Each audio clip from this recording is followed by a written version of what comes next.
Bonsoir à tous. C'est donc la reprise des jeudis de la Procure et je crois que je n'ai jamais été aussi heureuse de reprendre parce que déjà nous vous accueillons, François Sureau, et que vous êtes un auteur vraiment qui nous est cher. Et puis c'est aussi un peu d'émotion parce que c'est la reprise après un temps un peu particulier pour tout le monde et pour nous aussi. On a dû tout arrêter. La programmation de nos jeudis, nos clients que nous attendions pour les fêtes de la foi. Enfin bon, il y avait de belles semaines devant nous et puis on a dû tout arrêter. Et nous devions vous accueillir. C'était prévu, j'avais commencé à lire le livre et puis tout s'arrête. Alors heureusement que j'ai eu le plaisir de converser un tout petit peu avec vous pendant le confinement. C'était bien agréable. Et puis voilà, on a pu reprendre une date et voilà, vous voilà aujourd'hui avec nous. Alors, c'est pour un livre magistral, je dirais. Et plus j'ai commencé à réfléchir à comment présenter votre livre, eh bien, je me suis rendu compte que c'était quand même très très difficile. Comment parler correctement, comment parler bien de l'or du temps. Donc vous allez nous expliquer certainement, en plus, je vais vous demander d'évoquer ce que pour vous est l'or du temps, cet or du temps que vous nous proposez.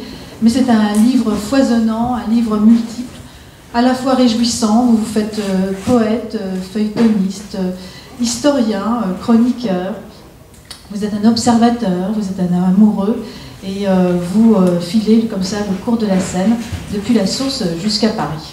Alors on m'a dit qu'il y avait une suite. Bon, oui, il y a une suite. Alors ce livre, l'or du temps, en fait, il est tiré d'une citation d'Es Sandrard que vous mettez en exergue de votre livre, d'André Breton. Excusez-moi. Excusez-moi.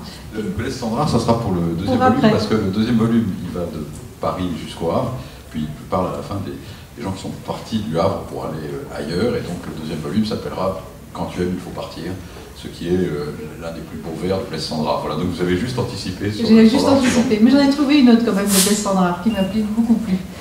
Alors dans ce livre, donc vous parlez de la Seine. Vous êtes une évocation et c'est une promenade, une rêverie, un songe comme ça qui vous emmène.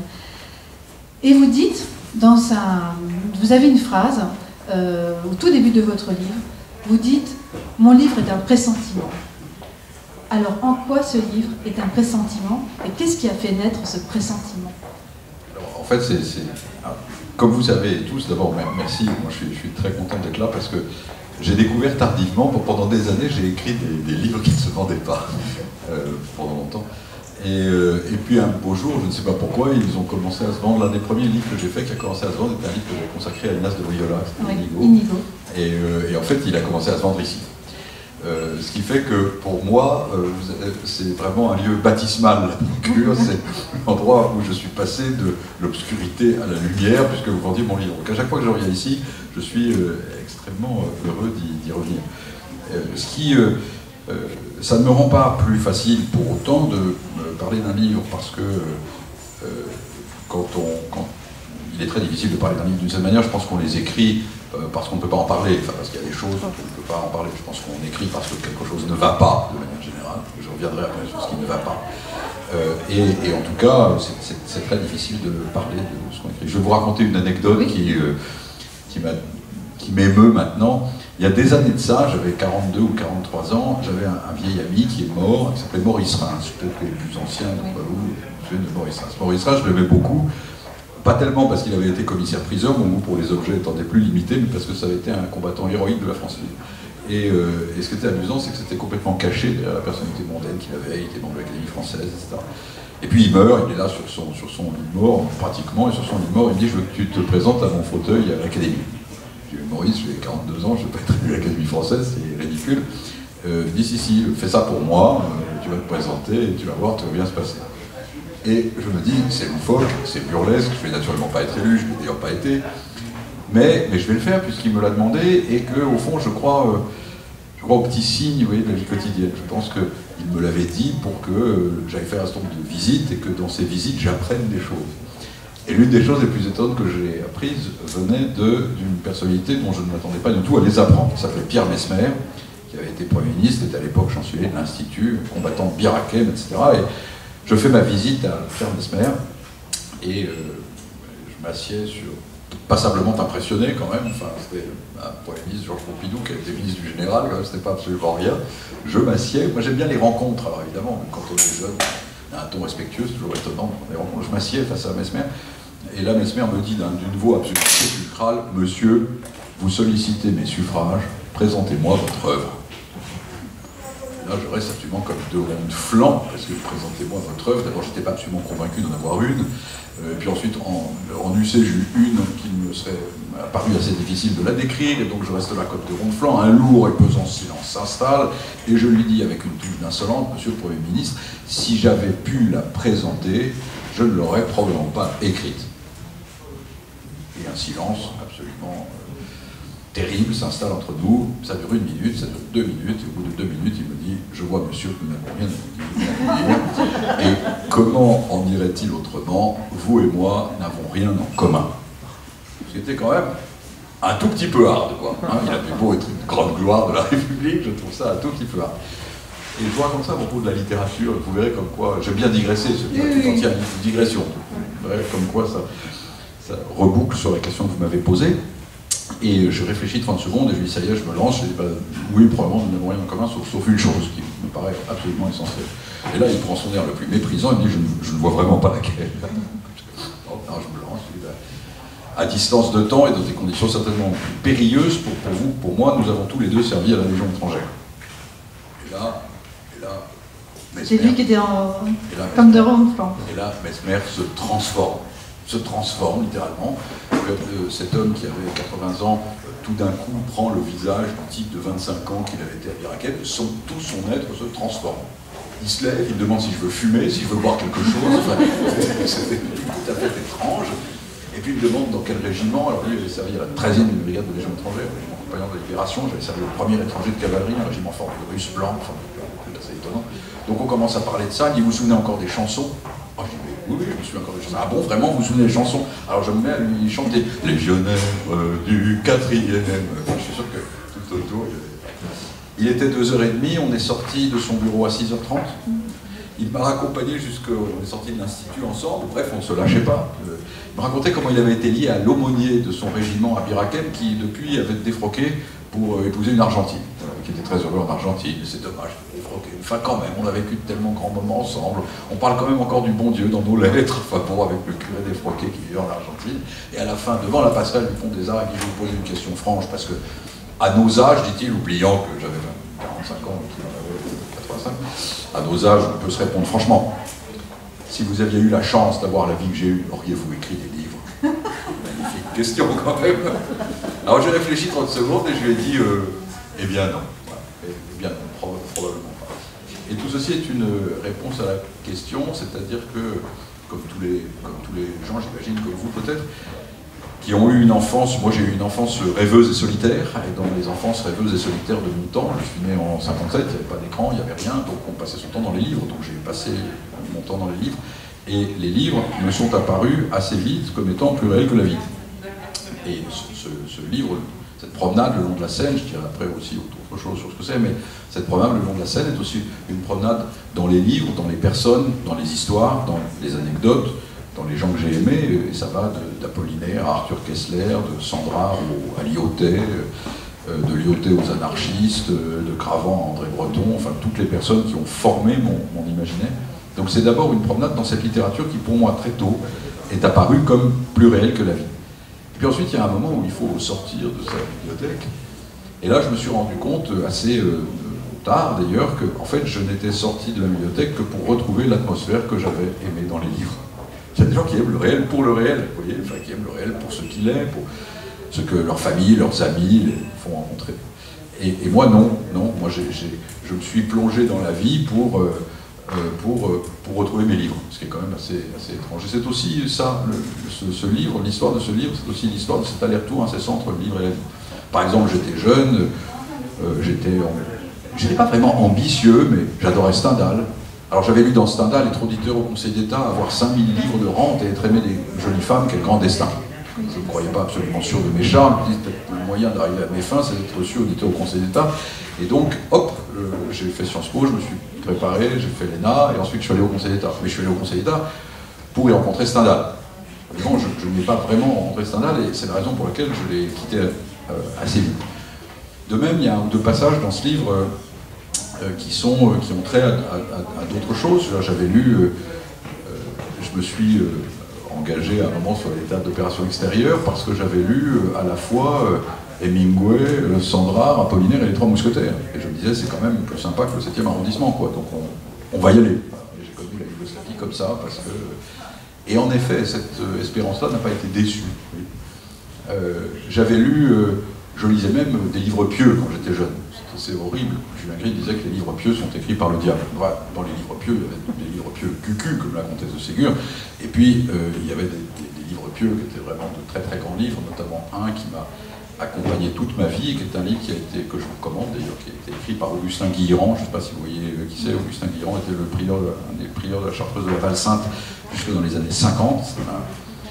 Un prêtre du diocèse de Nevers qui était rentré à la Chartreuse et qui est pour moi l'un des plus grands maîtres spirituels du XXe siècle. Il a écrit un livre magnifique qui s'appelle Au seuil de l'abîme de Dieu, qui est une méditation sur l'évangile de Jean, qui est absolument incroyable. Le père Ravier, le biographe, qui était mon préfet des études, en étant très reculé, a écrit un très très beau livre qui est malheureusement introuvable, qui n'a pas été réédité, qui s'appelle Augustin Guillerand, un maître spirituel pour notre temps, qui est un texte absolument remarquable. Bref, je n'avais de connaissance, par exemple, de la religion que des livres. Enfin, évidemment, je partais d'une famille de tradition catholique, mais enfin, ils ne baignaient pas là-dedans comme les laïcs maintenant. Vous voyez, surprise, vous voyez ce que je veux dire, quoi. Le laïc contemporain baigne dans une atmosphère pieuse. Enfin, nous, pas du tout. La religion, chez nous, était exactement comme l'islam des Bédouins du désert, décrit par Laurence d'Arabie, au début des 7 pieds de la sagesse. Laurence d'Arabie dit au début des 7 pieds de la sagesse, je me suis demandé souvent si ces types croyaient en Dieu ou pas, jusqu'au moment où j'ai compris que Dieu était la matière totale de leur existence, qu'ils étaient à l'intérieur de Dieu, que l'idée de se poser la question de son existence n'existait pas. Donc chez nous, on vivait comme ça. Mais il n'était pas question de s'emmerder à lire Bayard Presse, Le Pèlerin, la vie catholique, famille chrétienne, vous voyez ce que je veux dire, on vivait là-dedans, on allait à la messe, on vivait là-dedans, il vivait là-dedans. Et donc ce qu'il pouvait y avoir derrière cette vie élémentaire du catholicisme, notamment dans les monastères par exemple, je l'ai découvert en lisant des livres, là aussi c'est pareil. Et puis un jour j'ai décidé d'aller frapper à la porte d'un monastère. J'étais très jeune, hein, histoire de voir à quoi ça ressemblait à l'intérieur. Et j'y suis allé d'ailleurs, et la littérature a failli connaître à ce moment-là une mort que j'estime irréparable, c'est-à-dire que j'ai failli y rester. Et puis finalement, le père abbé, qui était un homme sage, c'était Sainte-Anne de Kergonan dans le Morbihan, il est maintenant archevêque de Toulouse, m'a convaincu, on est resté très liés d'ailleurs depuis, que ça me serait allé comme un smoking à un évêque d'être moine, et donc il fallait absolument que je sorte de là. Mais là aussi c'est pareil, vous voyez, les grandes expériences de ma vie, les expériences que j'ai connues dans l'administration, dans la politique que j'ai un peu côtoyée, dans la vie spirituelle, dans la vie militaire, ou dans les voyages, etc., je les ai connues à cause des livres. Les livres ont été pour moi absolument au départ de tout. Et c'est un peu en hommage à cette espèce d'éducation d'un jeune homme des années 70 que j'ai écrit ça pour raconter cette espèce d'aller-retour incessant entre les livres et la vie qui a été l'essentiel de mon existence sur la Terre. Alors après cette longue digression, j'en viens à votre question qui est un peu le pressentiment.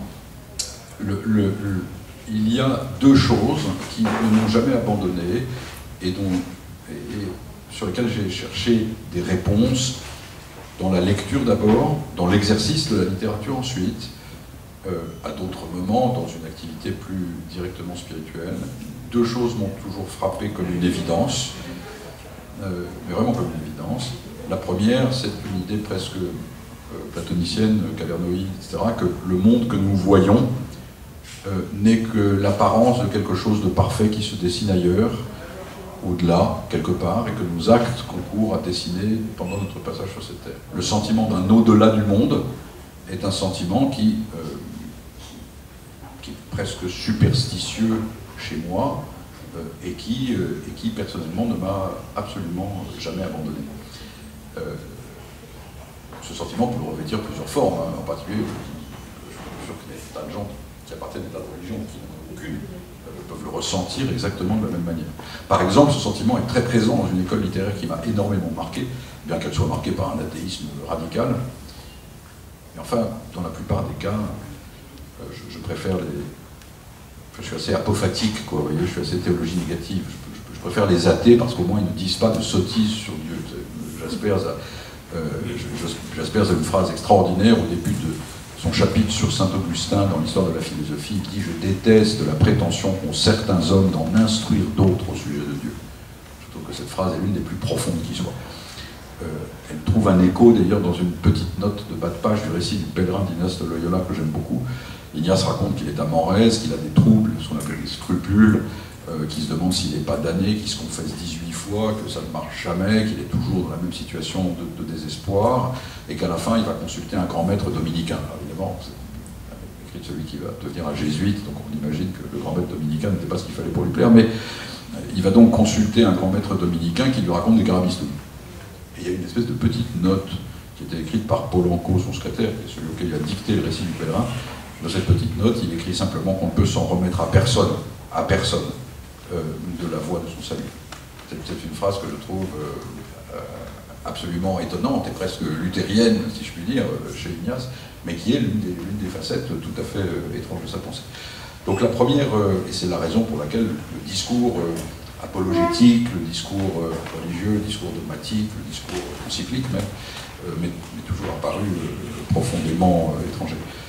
Et en revanche, ne me sont pas apparus étrangers des écoles littéraires comme le surréalisme, qui, bien que marqué d'une forte composante de révolte, ont manifesté cette idée d'un au-delà du monde, cette idée que les apparences ne disent rien d'autre que l'opinion commune, nous cachent quelque chose que nous devons travailler à dévoiler. Ça, c'est la première impression que j'ai eue, de cette impression qu'il existe un au-delà du monde. Et puis, en vieillissant, j'ai été de plus en plus sensible au fait que, comment dire, de multiples signes nous étaient donnés chaque jour dans les livres que nous lisons, dans les rencontres que nous formons, au bénéfice d'une vraie attention, mais que de multiples signes nous sont donnés de cette autre existence dont nous pouvons ici-bas pressentir la réalité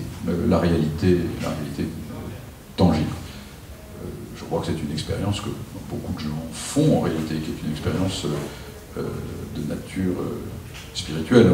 Pour moi, la formule radicale, mais ça m'est arrivé 100 fois dans ma vie, comme dans la vôtre, j'imagine, mais de manière beaucoup plus tranquille et paisible. L'expérience radicale, c'est l'expérience que fait saint François d'Assise avec le lépreux. François d'Assise rentre de grandes idées mystiques, au début de sa carrière spirituelle, si je puis dire, rentre dans de grandes idées mystiques, prie sans cesse, demande à Dieu de lui faire voir son visage, parce qu'il veut être comme transfiguré sur le mont Tabor, quoi. Il veut être comme un saint russe, là, il veut que ça se passe, et que ses vêtements deviennent tout blancs. Bon. Et il prie sans arrêt pour ça, et puis il faut savoir qu'il avait horreur des maladies de peau, et en particulier horreur des lépreux. Il y avait une panique absolument totale devant les lépreux, qu'on peut tout à fait comprendre. Et puis le voilà un jour qui est du point A au point B, assise sur son âne, sur son cheval, pour traverser une forêt, et dans une forêt, il est arrêté par un mendiant qui saisit la bride de son cheval et dont le visage n'a absolument plus rien d'humain. C'est un lépreux dont le visage n'est qu'un trou, n'est absolument plus rien d'humain. Et il entend une voix intérieure qui lui dit « Tu voulais voir mon visage, le voici ». Ce qui est quand même quelque chose... Alors ça, c'est la version apocalyptique, naturellement, de ça. Mais il existe des versions immédiates, intimes, sensibles, dans les rencontres, dans tout ça. Et j'y suis de plus en plus sensible. Et j'ai écrit ce livre aussi à cause de ça, parce qu'au fond, je demande bien pardon de ma naïveté, au fond, je pense qu'il y a plus de vrai dans le bien que dans le mal. Et vous observerez qu'à part des remarques sardoniques, parce que de temps en temps j'aime bien faire des remarques sardoniques sur tel ou tel, en réalité c'est un livre qui veut plutôt parler du bien. Oui, d'ailleurs c'est ce que vous dites. Hein. Vous dites à un moment donné que vous donnez cette obligation de bienveillance. Oui, alors oui, c'est très difficile parce que je n'y suis pas naturellement enclin. Voilà, ce n'est pas ma tendance naturelle. Mais plus profondément, j'ai mis des années à comprendre que cette vérité de la théologie selon laquelle le mal était une privation d'être, le mal n'avait pas de consistance, de substance réelle, vous voyez qu'il était l'absence de quelque chose. Et au fil des années, ça m'est devenu de plus en plus sensible. Ce qui fait que ce livre parle de tas de choses extrêmement variées, mais à chaque fois, en s'attachant, ça vous paraît curieux, parce que je n'oserais pas exprimer ça si nous n'étions pas entre nous, mais à chaque fois, comment dire, j'essaye de décrire ce qui est pour moi l'étincelle de la présence divine dans les êtres, même les plus apparemment éloignés de lui. C'est-à-dire ce qui fait que quelque chose est beau et sensible, ce qui fait qu'on sera très très surpris de l'autre côté de retrouver peut-être André Breton et Robert Desnos qui n'en avaient objectivement rien à foutre, plutôt que... Vous voyez ce que je veux dire? C'est je pense qu'il n'y a pas de grande littérature sans le mouvement vers le bien. Stevenson le disait, il avait raison. La phrase de Gide, vous vous souvenez, on ne fait pas, ce n'est pas avec de bons sentiments qu'on fait de la bonne littérature. Cette phrase de Gide est à la fois vraie et fausse. Bien sûr, ça n'est pas avec de bons sentiments. Mais on ne fait rien de bien avec le mal non plus. Et il n'y a pas de cas où on fasse quoi que ce soit de bien avec le mal. Sans même évoquer la phrase de Monterland qui disait « c'est par bêtise le plus souvent qu'on trouve de l'attrait aux vulgarités du mal ». C'est une phrase qui était extrêmement juste. Par bêtise, par défaut d'intelligence. Donc j'ai décrit des personnages très, très variés, par exemple, mais qui à chaque fois ont représenté pour moi ce que j'avais aimé dans Ignace de Loyola, c'est-à-dire la manière dont la grâce met en mouvement un homme ou une femme, ou un morceau de l'histoire, pour lui faire, entre guillemets, préfigurer le royaume, de manière très, très indiscernable, très mystérieuse pardon. Alors il y a des passages comme ça, si vous voulez, je parle à un moment de la dépression de Lyautey, par exemple. Lyautey, alors on imagine Lyautey, le Maroc, etc. Sauf que Lyautey, il vient en France, il a été lourdé par le gouvernement, il vient en France, on lui demande de faire l'exposition universelle de 1931, c'est là où il dessine, vous savez, tout le quartier de la Porte Dorée, là où il y a l'ancien musée colonial, il le redessine entièrement, et puis au fond il est très très triste. Et c'est assez, ça apparaît une ligne ou deux dans ses biographes, chez ses biographes, enfin pas plus. Il est très triste, il avait rêvé d'autre chose. Il avait rêvé d'une France fraternelle et au fond assez peu coloniale. Cocteau disait de lui que l'islam lui était plus cher que sa propre religion. Il avait rêvé d'une sorte de rencontre mystérieuse avec ce qu'on appelle aujourd'hui la différence. Il avait essayé de bâtir un royaume autour de ça. Et pour finir, on lui demande de bâtir une cité de carton-pâte où des cafetiers et des fonctionnaires de l'enregistrement viennent se réjouir à l'idée qu'ils sont supérieurs à tous ces nègres. Et c'est horrible pour lui. C'est horrible parce qu'il voit le monde radicalement à l'inverse. Et Lyautey se sentait certainement plus proche de tel ou tel bédouin que du fonctionnaire de l'enregistrement.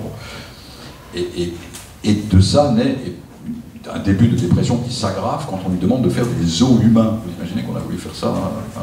C'était la mode à l'époque, hein. Faire des zoos humains, c'est-à-dire mettre les gens des colonies là, dans des zoos comme des animaux et les faire vivre et que les petits enfants blancs puissent leur jeter des cacahuètes. Et là, Lyautey tombe dans une dépression profonde et fait dire par son secrétaire que si c'est comme ça, il va rentrer chez lui à Crévic, là, en Lorraine. Vous voyez, cette description, je l'ai voulu pour qu'elle soit une sorte d'hommage rendu à cette espèce de bien confus qui cheminait à l'intérieur de l'âme tourmentée d'Hubert Lyautey. Et c'est quelque chose d'assez, c'est pour moi quelque chose d'assez touchant. Alors, il y a d'autres figures plus... Il y a une très belle page sur Simenon.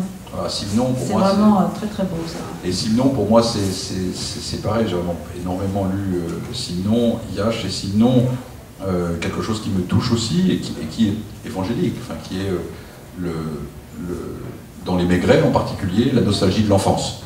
La nostalgie de l'enfance est absolument permanente. Le commissaire Maigret se souvient d'avoir été enfant de cœur. On voit ça dans l'affaire Saint-Fiacre, on voit ça dans des tas d'autres enquêtes du commissaire Maigret. Il se souvient que c'est le moment où il a eu un accès au monde presque innocent et pur de ce que le monde ultérieur lui a appris en qualité de patron de la brigade criminelle, qui est quand même pas un endroit où on devient facilement optimiste. Et cette nostalgie l'entraîne au fait que, bien entendu, il fait son travail parce qu'il faut bien qu'il y ait un ordre social, mais en même temps, il ne juge jamais. Il ne dit jamais qu'un innocent est coupable, ce que font les avocats, c'est pour ça que dans les romans, sinon on déteste les avocats, qu'un coupable est innocent. Il ne dit jamais qu'un coupable est innocent. Il ne dit jamais qu'un innocent est coupable, comme font les juges, et puis que chez Simenon, on déteste également les juges. Et ce commissaire fait son travail parce qu'il faut bien qu'il y ait un ordre, mais en même temps, il voit qu'il existe quelque chose au-delà de cet ordre, qui est le mystère singulier de Dessinet, qui est peut-être l'un des plus grands mystères qui soit. Et pour moi, l'œuvre entière de Simenon est est une parabole sur le enfin, comment dire, une version policière du stataire trouvé dans le poisson, de qui, quelle est l'image qui est sur cette pièce, rendez à César ce qui est à César. Et toute l'œuvre romanesque, sinon, peut être placée sous cette... Alors c'est amusant parce que, comme je suis assez curieux de la vie individuelle, j'ai rencontré le fils de Simon, ça m'a impressionné d'ailleurs. On doit faire un colloque ensemble à Paris, il ressemble à Simon, donc j'étais très impressionné. Puis au bout d'un moment, on parlait de religion. Et puis, on voudrait vous poser une question qui a peut-être beaucoup vous choqué, mais quelles étaient les opinions religieuses de Simon? Je pense que Simon n'allait pas à la messe. Enfin, il m'a dit, mais mon père était très catholique. J'ai pensé qu'il était très catholique. Enfin, on voyait chez lui le carnet aux 10 000 femmes, il avait divorcé 18 fois, enfin, il était quand même complètement azimuté. Bon. Il m'a dit, non, c'était pour lui absolument l'essentiel de l'existence. Et c'est assez frappant parce que cette dimension évangélique, profondément évangélique de l'œuvre de Simon, disparaît chez la plupart de ses commentateurs. Mais vous observerez que c'est un trait absolument général d'ailleurs, c'est très intéressant. Par exemple là, j'ai fini d'écrire un livre sur Apollinaire, dans lequel la dimension spirituelle est absolument évidente, quand on prend simplement les poèmes et qu'on les lit, bon. Et cette dimension a été absolument passée sous silence. Je me souviens d'avoir lu récemment un texte très beau de Michel Zinc, qui c'est le grand médiéviste, professeur au Collège de France, qui s'appelle Poésie et conversion au Moyen-Âge. C'est un texte absolument magnifique. Et dans Poésie et conversion au Moyen-Âge, il montre comment tout l'effort de la critique littéraire des 40 dernières années a été d'accréditer la fable d'une littérature profane au Moyen-Âge. C'est-à-dire une littérature qui soit détachée de l'idée de Dieu. Alors qu'en fait, pour un homme du Moyen-Âge, rien n'est détachable de l'idée de Dieu. C'est bien une idée moderne et anachronique d'imaginer, ou de croire, ou de voir, ou de vouloir voir qu'il existe quelque chose qui soit détaché de l'idée de Dieu. De même en musique, moi j'ai toujours adoré Bach, et je l'écoutais beaucoup, j'ai essayé d'en jouer, et puis je lisais des livres consacrés à Bach, et je trouvais ça frappant dans les années 70, c'était pratiquement à peu près partout de l'analyse structurelle, on nous expliquait qu'il y avait bien un truc qui n'avait aucune importance, c'était la foi de Jean-Sébastien Bach. Ça paraissait un peu contre-intuitif, parce que pour moi, ça me paraît absolument essentiel dans la manière dont on conçoit sa musique, mais non, il fallait que ça disparaisse. Tout ça pour vous dire que, sans être apologétique le moins du monde, j'ai voulu aussi dans ce livre rendre hommage à cette espèce de monde d'ailleurs, de monde du bien, que certaines destinées particulières permettent de mieux appréhender. C'est un livre de reconnaissance en fait. Oui, c'est un livre de dette. C'est un livre de dette, c'est un livre de tous ceux qui m'ont aidé à avoir accès à ce que le monde immédiatement ne livre pas, et surtout à quelque chose à rompre. C'est pour ça que c'est un livre que, à mes yeux du moins, est profondément optimiste. J'ai mis des années à me rendre compte que c'est par superficialité qu'on pense que le mal l'emporte. C'est par superficialité qu'on pense que... Nous avons une tendance naturelle à penser que le mal est le plus fort. C'est très surprenant chez des chrétiens qui pensent que le monde est sauvé. Hein. C'est même blasphématoire chez un chrétien de penser que le mal est plus fort. Mais enfin, le spectacle du monde tel qu'il nous est offert, ces jours-ci en général, les guerres, les migrations, les crimes, le désordre, l'injustice sociale, tout ça nous permettrait de penser, comme disait Robert Bresson dans le sous-titre d'un film, qui gouverne le diable probablement, vous voyez. Eh bien c'est une superstition. En réalité, ça n'est pas parce que le bien est moins visible que le mal qu'il est moins puissant. Et donc j'ai essayé de rendre compte, en parlant des livres que j'avais aimés, des destinées qui m'avaient fasciné, essayer de rendre compte de ce fait que derrière l'écorce du mal, il y a un bien qui est à l'œuvre et qui est certainement vainqueur. Voilà. C'est une idée qui n'est pas couramment partagée, mais je la crois juste. Et puis, grâce à ce livre aussi, vous permettez de dévoiler aussi des aspects vraiment inconnus de la vie de tous ceux que vous évoquez. Il y a de très belles pages sur le général Mangin, par exemple. Et puis, il y a aussi, alors moi, ça m'a absolument réjoui, vous parliez du bien, et j'ai trouvé que c'est la première chose que j'ai ressentie quand j'ai lu quand vous dites cette phrase incroyable qui, en fait, Blaise Pascal est l'inventeur de la RATP, et que vous décrivez quelque chose, alors, je ne sais pas si vous avez lu ce passage-là, mais c'est absolument formidable. J'ai même été vérifiée pour vous dire, mais c'est absolument... Donc racontez-nous, parce que ça c'est quand même... Après alors, vous avez une longue description sur le reste, mais c'est vraiment... Non mais Pascal, alors d'abord Pascal est vraiment... Enfin Pascal est pour moi indépassable, enfin je vis avec... Alors c'est drôle parce que... Alors, vous avez consacré énormément de pages. Hein. Alors c'est drôle parce que c'est quand même pas l'auteur le plus... comment dire, le plus réjouissant a priori. Enfin, c'est un janséniste, marqué par le jansénisme, Et puis dans toutes nos familles, là, ma grand-mère, mon arrière-grand-mère, ils étaient jansénistes en réalité. Le catholicisme français du XIXe siècle, il est janséniste, donc tous ces gens-là ne sont quand même pas absolument gays.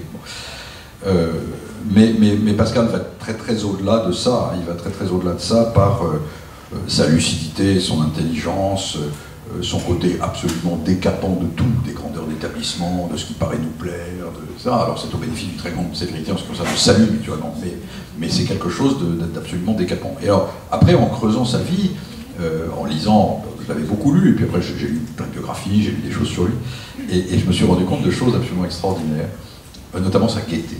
Alors, je le cite dans le livre, j'ai trouvé ça dans un très beau livre que Mauriac a consacré à Pascal et à sa sœur Jacqueline, et il compare Pascal et Molière. Et il y a une phrase magnifique de Mauriac où il dit Molière, l'homme qui s'était donné pour tâche de faire rire les puissants au spectacle des vices, qui avait l'air sceptique et de tenir à rien, en réalité était d'une tristesse quasi permanente, et pour finir, il pleure dans la coulisse avant d'y mourir. Et Pascal était gai. Il semble que l'homme de la prédestination, de la misère de l'homme sans Dieu, du type qui avait damné d'avance comme Saint-Cyran les trois quarts du genre humain, était gai de manière absolument permanente.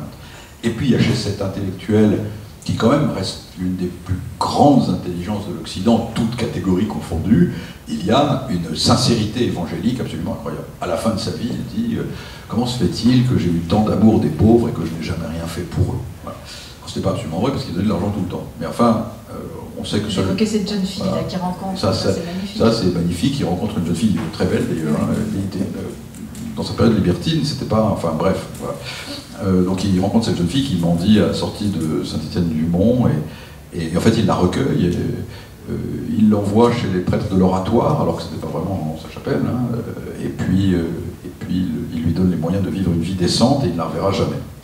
Et puis à la fin il habite seul dans une petite maison derrière Saint-Étienne-du-Mont et il trouve, en sortant de la messe, il trouve une famille avec 3 personnes, dont 2 enfants très malades, je ne sais pas si c'était la peste, le Covid, le choléra, enfin bref, ils sont complètement à la ramasse, l'enfant va mourir et tout, et Pascal va mourir. Il était affligé de calculs rénaux absolument épouvantables, il souffrait comme un damné, en réalité, il n'avait pas 3 heures de lucidité par jour, il était sorti de chez lui uniquement pour aller à la messe et rentrer chez lui pour y mourir, il rencontre ces gens, il les amène chez lui, et il s'en va mourir dehors, ce qui est quand même...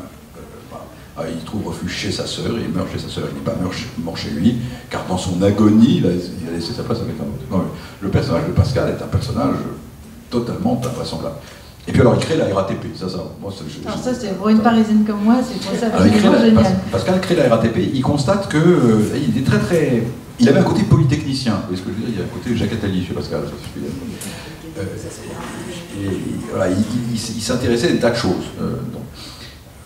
On sait toutes les découvertes qu'il a faites sur la pression atmosphérique, ça, et sur le calcul algébrique, mais il s'intéressait à énormément de choses de manière très concrète. Et il constate que dans Paris, quand il se promène dans Paris, les ouvriers prennent un temps absolument fou à aller d'un point à un autre, qu'il n'y a rien, et il constate de manière très rationnelle, et on dirait presque aujourd'hui technocratique, que ça les fatigue, que ça les rend malheureux et misérables, qu'ils ne peuvent pas gagner autant d'argent puisqu'ils sont payés à l'heure, il faut déduire des heures de transport, et que ça correspond également à une perte de substance économique pour tout le monde. Donc il dit c'est absurde, il faut inventer un système. Alors il suit les ouvriers à travers Paris et il observe qu'ils vont tous, exactement comme maintenant d'ailleurs, qu'ils se déplacent des endroits de l'Est vers l'Ouest, du Nord vers le Sud, et qu'il y a des sortes de mouvements migratoires internes. Donc il les suit et il fait des algorithmes sur les trajets et la fréquence de déplacement des ouvriers sur les trajets. Et ensuite il dit c'est très simple, comme ils font ces trajets et qu'ils se déplacent selon des mécanismes parfaitement repérables, je vais créer plusieurs lignes de carrosses à station fixe. C'est-à-dire que je vais faire partir un carrosse de la porte de Clignancourt, je vais le faire aller jusqu'à Passy, il s'arrêtera sur les endroits où il y a la plus grande concentration de population, ils passeront de 10 minutes en 10 minutes et le prix sera fixe pour la totalité de la ligne. Ce qui est exactement la RATP. Et donc il crée ce système dit des carrosses à 5 sols, on payait 5 sols pour la totalité du voyage, et qui transforme la vie de la population parisienne. À l'heure actuelle, d'après mes calculs, une partie de la ligne du bus 84 se trouve encore sur les stations dessinées à l'époque par Blaise Pascal. Il crée ça avec un de ses amis qui est beaucoup plus riche que lui, qui s'appelle le duc de Rohanès, qui décide de financer l'entreprise, et ils se font donner la concession des carrosses à 5 sols par la ville de Paris, et il crée il crée le système. Et c'est étonnant d'ailleurs parce que ce système, c'est très intéressant sur le plan historique, il va être mis fin à ce système par un arrêt du Parlement de Paris. Ça dure 4 ans, et au bout de 4 ans, le Parlement de Paris met fin à ce système. Pourquoi ? Parce qu'il n'est pas convenable que des gens de condition même montent dans le même carrosse que les ouvriers. Évidemment, il n'y avait pas de première classe et de deuxième classe à l'intérieur des carrosses, des grands carrosses aux armes de ville de Paris. Et donc il n'est pas convenable que les gens de condition puissent prendre le même carrosse que les ouvriers. Et c'est très étonnant parce que, en fait, les Français qui sont assez binaires, en général, disent c'est bien l'Ancien Régime. Non, c'est pas l'Ancien Régime, c'est la naissance du monde bourgeois. Les gens du Moyen-Âge n'auraient absolument pas été étonnés de prendre le même carrosse que les ouvriers, quelle que soit leur position dans l'échelle sociale. En revanche, c'est un truc du monde bourgeois. Dans le monde bourgeois, comme la naissance apparaît moins importante que la fortune, en réalité, il est extrêmement important de distinguer les gens, puisque la distinction ne repose plus que sur l'argent. Donc il faut qu'il y ait des premières classes et des secondes classes. Au Moyen-Âge, le baron de Tartemol, on voit très clairement que c'est le baron de Tartemol, donc il n'y a aucun sujet, il peut prendre la même voiture que tout le monde. Là, non. Et c'est la naissance du monde bourgeois à la fin du XVIIe siècle déjà, qui termine l'épisode des carrosses à 5 sols. Voilà. Alors, le livre... Je me sens un peu Pierre Bellemare. Alors, vous partez de la source de la Seine, et puis bien sûr, vous avez une énorme station de plusieurs centaines de pages sur Paris, vous êtes parisien. Qu'est-ce que représente pour vous la Seine, en fait ? Alors, je vais vous dire, franchement, c'est un peu un exosquelette. C'est-à-dire que j'aurais passé plus de temps sur les bords de la Seine que partout ailleurs. En réfléchissant, je me suis rendu compte que sur les bords de la Seine, il y avait énormément de choses qui m'étaient proches, évidemment. Paris, où j'ai vécu, où ma famille a vécu pendant très longtemps. Et puis, toute une partie qui n'est pas qui sera dans le livre suivant, et toute une partie qui est la Seine de Paris jusqu'à la mer. Et qui pour moi a beaucoup compté, y compris enfant. Par exemple, la scène d'Arsène Lupin. Vous êtes fan, hein. Voilà. Arsène Lupin, c'est fantastique. C'est le génie français. Voilà, c'est le génie français, Arsène Lupin. Bon. Et donc Arsène Lupin, c'est la remontée de la Seine, parce que bon, il y a les abbayes, Jumièges, Saint-Vendry, l'Ifermort à Saint-Vendry, la mort de Léopoldine Hugo à Villequier, les dernières promenades d'Apollinaire avec Marie Laurencin jusqu'au Havre. Enfin, il y a pour moi la Seine de Paris jusqu'au Havre est aussi une scène absolument ouverte sur l'extérieur. Parce que c'est un point aussi caractéristique, je crois que... Vous savez, Proust disait que chacun devait écrire sa recherche du temps perdu. Et il le disait sans ironie. Alors ça peut être réussi ou raté, mais il pensait que chacun devait écrire sa recherche du temps perdu, que nous avions le devoir chacun de restituer notre conscience du temps dans l'écoulement de notre vie réelle en parlant de ce que nous avions vu, aimé, connu, etc. etc. Et ça m'est apparu au fil du temps presque indispensable de le reconstituer moi-même. Mais ce faisant, je laisse de côté... Alors, et d'une certaine manière, ça explique que ça soit ma France. C'est-à-dire que peut-être que quand vous lirez, il y a des choses qui vous paraîtront proches et d'autres qui vous paraîtront tout à fait... Et par exemple, ma France est une France assez étrange où on arrive et on s'en va. Ce n'est pas vraiment une France enracinée. Il y a un très très beau passage du de Saint-Victor, le mystique, où il dit c'est encore un voluptueux, celui pour lequel la patrie est douce, mais il est parfait, celui qui peut être partout dans son exil. Voilà. Le Peregrinator et le Viator d'Augustin, oui, c'est une chose qui m'est très très présente. Et ma Seine à moi est aussi un fleuve d'où l'on s'en va, et où on ne cesse d'arriver. Il y a beaucoup de figures d'étrangers, mais encore plus dans le deuxième volume, Apollinaire, Marie Sopskov, l'immense Jean de Ménage, dominicain d'Alexandrie, un des personnages les plus extraordinaires du XXe siècle. On arrive, Picasso naturellement, enfin bon, on arrive, Kessel, on arrive en France, et puis aussi on s'en va. On s'en va. On s'en va comme Rimbaud, on s'en va comme Gauguin, on s'en va comme le général de Gaulle en 40, on s'en va.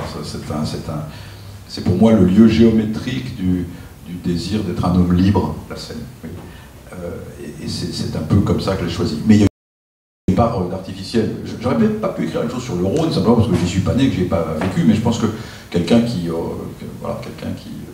aurait aimé un autre fleuve aurait pu écrire. Mais la Seine m'a fasciné aussi parce que c'est un fleuve vide. Vous voyez, c'est un fleuve vide. Le Danube de Magritte, l'espace danubien, la civilisation danubienne, le Rhin, c'est le Rhin, enfin on voit très bien tout ce que ça charrie. La Seine, C'est un fleuve auquel même Paris tourne le dos. C'est le fleuve des écrivains, c'est le fleuve de quelques peintres impressionnistes, c'est un petit fleuve, et c'est un fleuve qui vaut par ce qui a été écrit autour de lui. Ce que disait Giraudoux quand il monte au haut de la Tour Eiffel, vous savez, j'ai sous les yeux les quelques hectares de terre où il a été le plus pensé, le plus parlé, le plus aimé, le plus écrit. C'est ça pour moi, c'est un peu un truc abstrait, quoi, vous voyez. C'est pas vraiment un livre de géographe, quoi. Non, non, c'est pas un livre de géographe, c'est un livre d'évocation, mais de rencontres, puisqu'en fait, c'est hallucinant le nombre de rencontres que vous avez faites autour de ce fleuve. Oui, Ça a été une surprise quand même, parce qu'à chaque fois que tout converge, ou que ça puisse converger aussi naturellement vers ce but. Oui, je les ai un peu choisis pour ça aussi. Et vous les aimez tous? Je les aime tous et je les ai un peu choisis pour ça, et c'est là où est... Il y a beaucoup de monde. Hein. Il y a du monde. C'est la dette que je paye à tous ceux qui m'ont fait ce que je suis, qui n'est pas loin d'être parfait, mais en tout cas, il y a quelque chose de la reconnaissance. Une reconnaissance. Oui, il y a quelque chose d'une reconnaissance, quoi. Et c'est pour ça que je parle même de choses personnelles, de temps en temps, de manière un peu camouflée, de l'histoire de ma famille. Dans le deuxième volume, je parlerai d'un personnage qui a énormément compté pour moi, qui a été à l'origine de ma vocation littéraire, qui était mon professeur de lettres en rhétorique. À l'époque, je suis jésuite, on ne disait pas premier, on disait rhétorique. Il s'appelait Camille Bergeau, c'était un Normandien de la promotion de... C'est lui qui, le premier, m'a fait me promener sur les bords de la Seine. On se promenait sur les bords de la Seine tous les deux. C'était mon prof de lettres, il avait 80 ans, il enseignait après sa retraite. C'était un Normandien de la promotion de Nizan, 1924, qui avait été le conseiller culturel de Kemal Atatürk. Enfin, c'est quand même autre chose. Il avait été aussi l'amant d'Isadora Duncan. Je ne sais pas si vous voyez qui était Isadora Duncan. Il était dans sa voiture quand elle est morte, étranglée par son écharpe. Ça lui conférait quand même un prestige absolument considérable à mes yeux, quoi. Et c'est lui qui m'a fait aimer la littérature, comme ça. À la fois, c'était le fils d'un paysan du centre de la France, en se promenant sur les bords de la Seine, en parlant de la littérature qu'il aimait, et puis quand il était sur l'estrade, et c'est Pascal qui me faisait penser à ça, quand il montait sur l'estrade, et il avait un talent d'évocation absolument incroyable. Un de mes camarades lui a dit, bon, enfin quand même, pourquoi est-ce que vous pensez que le français est une langue supérieure à toutes les autres? Ces petits autres pensaient ça, le français n'est pas supérieur à toutes les autres, mais on voit comment il faut le dire. Il disait, mon jeune ami, je vais vous citer Pascal.